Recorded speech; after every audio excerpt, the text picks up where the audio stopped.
Gracias por continuar con nosotros en La Voz de la Ciudad. Y bueno, usted lo sabe muy bien, estamos ya a unos días de la elección judicial a llevarse a cabo el próximo 1 de junio y es muy importante conocer a las candidaturas, pero también es necesario, es indispensable que sepamos qué y por quién vamos a votar. Por eso, hoy, nuevamente aquí en La Voz de la Ciudad nos acompaña la candidata magistrada en materia administrativa del Tribunal Colegiado de Circuito, la licenciada Lilian Saraí Herrera Medina. Bienvenida.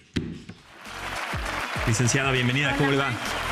Muchas gracias por venir. Gracias. Adelante, muchas gracias. Bueno, de entrada hemos hablado de muchos aspectos porque es un proceso totalmente inédito, nuevo para nosotros, para ustedes. Bueno, ni se diga, es un proceso que por lo inédito, por la inmediatez que además representa y por la importancia, tenemos que conocer muchos aspectos porque ha sido un procedimiento un poco atropellado desde el principio de los procesos de la tómbola. Pero en este caso, ¿qué es y para qué sirve el colegiado del circuito en materia administrativa, licenciada? Bueno, los tribunales colegiados de circuito son última instancia para resolver controversias jurisdiccionales en diferentes materias. En este caso, pues son los encargados de resolver el juicio de amparo directo.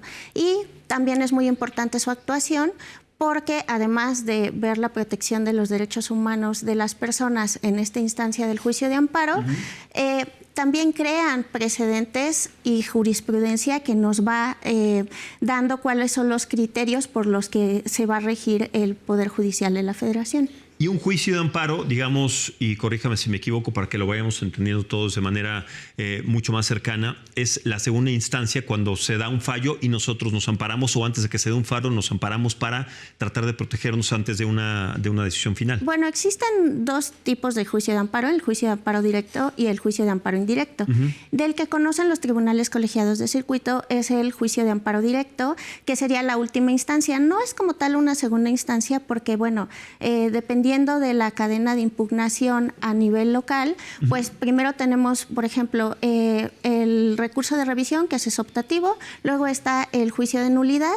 En contra de la sentencia de las salas tenemos el recurso de apelación y ya en contra de esa apelación resuelta por la Sala Superior de los Tribunales Administrativos, entonces procedería el juicio de amparo directo. Bien. Hay muchas personas, sabemos que este proceso les ha resultado complicado de entender, complicado de llevar a cabo y participar. Tienen miedo de que en un momento, al equivocarse a la hora de elegir jueces y magistrados, la boleta sea anulada porque no saben cómo hacerlo. Todavía hay muchas facetas y muchas partes que siguen siendo claroscuros. Pero en términos también un poco más aterrizados, si una persona presenta un problema, tiene que llevar a cabo una denuncia, ¿qué es lo primero que necesita saber? ¿Cuál es el primer paso que necesita dar? Sobre todo también conociendo la diferencia entre un juez y un magistrado. Bueno, aquí en nuestro sistema jurídico pues existe un principio que se llama de definitividad. Es decir, tú no puedes acudir ante un tribunal colegiado de circuito si no agotas previamente todas las instancias que son obligatorias, es decir, pues ante los tribunales administrativos locales. Es ahí donde quizá los tribunales colegiados de circuito no tienen el primer contacto con la ciudadanía, pero es muy importante porque son los que resuelven en definitiva. El primer contacto es con el abogado, que en este caso el cliente selecciona y el abogado ya llevará todo este trámite. Y respecto de la esfera judicial, pues el primer contacto, si no deciden agotar el recurso administrativo, sería ante el Tribunal Federal de Justicia Administrativa o bien el Tribunal de Justicia Administrativa local, antes de poder escalar a un tribunal colegiado de circuito. Así es. Una de las razones, de tantas razones por las cuales se propuso cambiar todos estos parámetros y hacer una reforma al Poder Judicial fue la cantidad de tiempo, la burocracia, la tramitología que representaba llegar y solucionar cada uno de los casos. Ahora esta nueva etapa, porque todavía sigue siendo incierta en muchos aspectos, vamos a arrancar y vamos a ver si esto funciona o no. Se tiene pensado y se tiene establecido, contemplado que estos procedimientos se acorten, va a seguir al mismo tiempo, porque hay procedimientos que inclusive llevan a terminarse en años o se quedaban inconclusos. ¿Cuáles, además de licenciada, cree que pueden ser los pendientes más importantes de atacar y observar en este proceso completamente nuevo? Pues uno de los principales argumentos que impulsaron la reforma judicial fue, más que otra cosa, el nepotismo y los procesos en la designación de los jueces y magistrados. Entonces, pues la agenda política y el gobierno en turno determinó que resultaría mejor que los ciudadanos pues votaran por sus propios jueces y magistrados. ¿Qué es lo que también se busca? Que haya una mayor empatía, porque pues nos guste o no la reforma electoral en materia judicial, finalmente esto ha llevado a que personas que son de carrera judicial y candidatos que no pertenecen a este tipo de carrera, pues tuvieron que bajarse de donde estaban y buscar el contacto con la ciudadanía. Y entonces es ahí donde nos enfrentamos con pues algunos obstáculos, desde que la gente no sabe qué es lo que hace un juez de distrito, qué es lo que hace un magistrado, qué es la materia administrativa. Por ejemplo, en mi caso, aunque hay una gran incidencia todos los días en la esfera jurídica del particular, pues no están tan familiarizados como sí con el civil, el penal, el familiar. O sea, no saben sobre todo esos términos. 3 aspectos, exactamente. Y entonces, para darle certeza y claridad en el término administrativo, ¿cómo lo podemos explicar también de manera muy concreta y muy empática para que la gente, cuando tenga un asunto que resolver por esta vía, lo pueda entrar en los primeros pasos y de manera correcta para establecer las condiciones necesarias? El derecho administrativo es aquel que va a regular la actividad de la administración pública y su relación con los gobernados.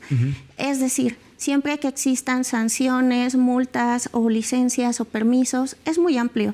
De hecho, el derecho administrativo por eso se divide en varias ramas, entre las que tenemos fiscal, aduanero, propiedad intelectual, derecho administrativo sancionador, responsabilidad administrativa de servidores públicos. Siempre que haya un contacto con una autoridad y esa autoridad esté vulnerando los derechos del ciudadano, eso es derecho administrativo. Y en estos procesos que han sido complejos para entender para una gran parte y un gran sector de la sociedad, ¿por qué considera, si es que lo considera importante o no, que los cargos al Poder Judicial sean elegidos, pasen por esta elección del voto popular, si la mayoría de la gente no entiende estos procesos? Esto puede generar también un socavón, un lugar en donde se generen más dudas, más claroscuros que certezas. ¿Cómo lo ve? Bueno, ese es un punto de vista que se ha generalizado, pero ¿usted cómo lo ve, licenciado? Pues yo te comparto que yo tampoco estoy de acuerdo en la reforma judicial en los términos planteada. Yo creo que sí se requería una reforma, pero no en estos términos. Existe mucho desconocimiento por parte de la ciudadanía y además, pues el discurso de puedes elegir a tus juzgadores se rompe en la forma en la que se está administrando esta elección, por así decirlo. Simplemente, por ejemplo, yo soy candidata al primer circuito que tiene sede en toda Ciudad de México, pero para hacer más simple para los electores el no tener listas y listas interminables de nombres, a mí me asignaron el Distrito Judicial Electoral 1 con sede en una pequeña parte de Iztapalapa. Eso quiere decir que si yo resulto electa, pues yo no solamente voy a conocer de los casos de Iztapalapa, o sea, conoceré de todos los casos a nivel federal de la Ciudad de México.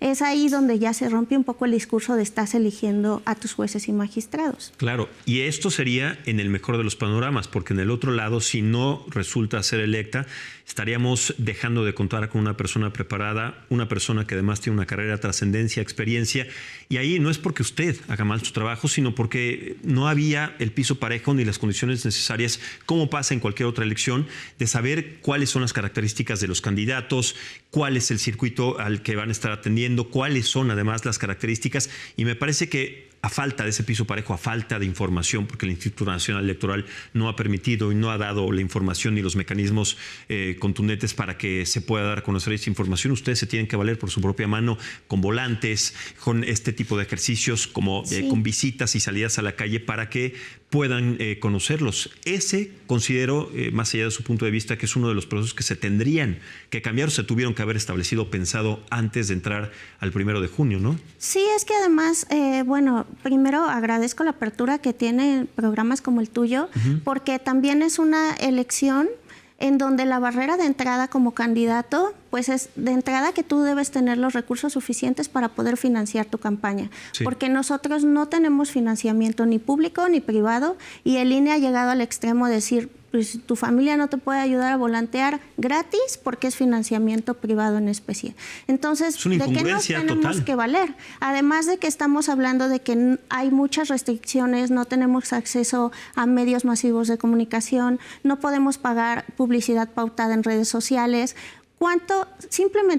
¿Cuánto tiempo puede crecer mis redes sociales personales sin publicidad pautada? ¿Y cómo voy a llegar al elector, además de mi distrito? Porque probablemente me vea mucha gente, pero no está focalizado al elector que a mí me tocó, que está en Iztapalapa. Entonces, son muchas las dificultades y además 2 meses para poder difundir esto, pues es imposible. O sea, realmente ponen a difusión los perfiles de los candidatos a través del sitio del INE en Conóceles, pero realmente enfrentemos la realidad. Son ciudadanos de a pie. Estamos hablando de que cada persona tendrá que votar este 1 de junio por más de 40 candidatos. O sea, son los que se tienen que elegir, porque estamos hablando aproximadamente de 37 a nivel federal, más los de las 3 boletas locales. Entonces, ¿cuántos perfiles tienes que revisar tu ciudadano para emitir un voto responsable e informado? Claro, y con en este contexto, con lo tedioso que se puede volver, posiblemente, espero que no sea así, posiblemente el porcentaje de participación va a ser muy bajo, contemplando también los otros procesos electorales. Pero también aquí, más allá de lo bajo que puede resultar, puede ser poco transparente, puede ser poco eficaz, porque sí hay observadores, pero no hay representantes de cada uno de los candidatos, y eso se puede prestar primero a corrupción, a malos entendidos en el momento del conteo de las boletas, y también a escrutinios y temas en donde alguien, por un criterio que todos los demás vamos a desconocer, pueda anular una boleta cuando tal vez esté bien o no bien marcada, pero eso no lo vamos a saber. O sea, hay un desconocimiento y una falta de transparencia en este aspecto. Y en este contexto, entonces, ¿qué vamos a esperar después del 1 de junio? ¿Cuáles son los resultados? ¿Y qué es lo que nos espera también en esta reforma? Como bien lo dice, era indispensable, necesario cambiarla, pero no con estas características. ¿Qué nos espera entonces en esta realidad a partir de estas características? Bueno, yo pese a todas las adversidades, he escuchado, de hecho, durante el desarrollo de este proceso electoral, muchos llamados a no votar. Pero yo quiero aclarar algunos puntos. Sí, sabemos que tiene deficiencias, sabemos que hay muchas cuestiones que no están funcionando de la manera en la que deberían, pero tampoco es una solución no votar, porque finalmente no existe. O sea, hay incluso discursos que dicen, no, estás legalizando la reforma si tú sales a votar. No, realmente esto ya es una reforma constitucional aprobada y que no requiere de un acto posterior para convalidarse. Tal vez no va a haber legitimidad en la elección, eso sí, pero legalidad, no importa si votan 1, 10, 1 millón. O sea, es un hecho que este año vamos a tener jueces y magistrados y ministros elegidos por voto popular. ¿Qué es lo que tiene que hacer la ciudadanía? Pues votar, informarse en medida de lo posible, y yo les recomendaría como candidata, pues sobre todo optar por candidatos que no muestren cierta preferencia partidaria, porque independientemente de nuestros gustos y preferencias políticas, claro, debemos entender que la función del Poder Judicial de la Federación es de ser imparcial. Entonces, aquí de lo que se trata no es de elegir al que me gusta más en color, se trata de elegir jueces imparciales que cuando el día de mañana yo tenga un problema en contra de una autoridad, pues resuelva de manera imparcial y que no pues obedezca a otro tipo de intereses. Y qué bueno que lo dice, licenciada, porque lo quiero reafirmar y subrayar, esta es una elección que no tiene que ver con el apartado político, porque desafortunadamente en muchos lugares, en muchos medios se ha politizado y no se tiene que politizar. Es un hecho completamente apartado, es inédito para todos, pero es indispensable conocer las características de cada candidato, candidata, y a partir de ahí tener la responsabilidad y tener el compromiso de este 1 de junio salir a votar con conciencia y con compromiso de hacerlo, porque de esto va a depender, es el primer paso de que nosotros seamos bien juzgados por personas como Lilian, que estén bien preparadas y no nos llevemos una sorpresa cuando esté en este grupo electo, cuando vaya a pasar, pues que estemos a merced y en las redes de personas no solamente que son desconocidas de la ley, sino peor aún, corruptas y que además hayan estado ahí por nepotismo, como ha pasado también en otros procesos. Es un tema complicado, pero esperaremos cómo es que resulta este proceso electoral el 1 de junio. Licenciada, muchas gracias. Lilian Saraya Herrera Medina es candidata magistrada en materia administrativa del Tribunal Colegiado en circuito. Mucho éxito, mucha suerte en este proceso y esperemos que pueda lograr las expectativas y también el objetivo más importante de tener un puesto en este proceso que ha resultado tan incierto. Mucho éxito, licenciada. Sí, muchas gracias. Muchas gracias. Bueno, si le parece, vamos a hacer una pausa. Quédese con nosotros. Tenemos todavía muchos datos